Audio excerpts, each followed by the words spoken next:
Lyrical G, father and someone.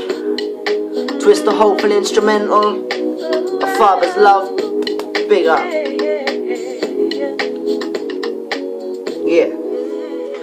On the 11th of February 2010 was the best day of my entire life.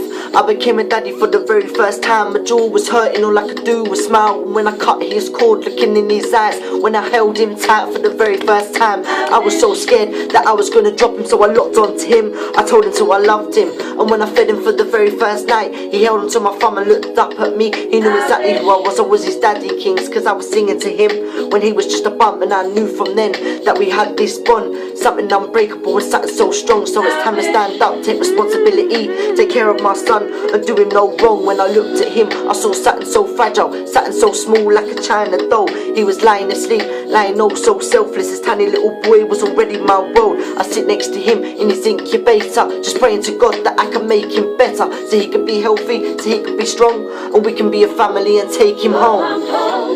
Yes, I am.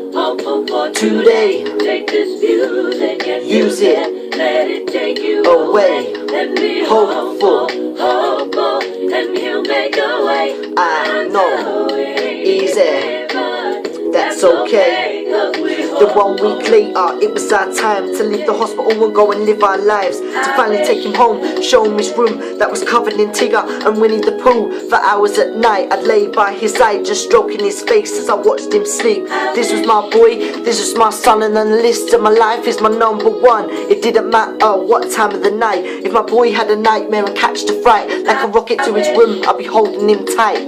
Daddy's here, son, everything's alright. The moment you're a parent, everything will change. Your kids will be alive until you hit the grave. And as for my son, I'll be there till the end, but not just as his daddy, but also as his friend. And every time he jumps, I will help him fly, and if he cries, I dry the tears from his eyes. This is the only person I would ever die for, to ever take a bullet or jump in front of a knife for. Cause that's what you do when you're a mum or a dad. You do anything for your child, don't matter about the catch. This is more than love, this is more than a song. This is what you call a father-son bond. Yes, I am. Today, take this music and use it, let it take you away, and be hopeful, and he'll make a way. I know it ain't easy, but that's okay. All of my life, the puzzle was complete, with a piece missing and an empty host. On the 11th of February, my life was complete. My son was finally born, Mr. Lucas Anthony.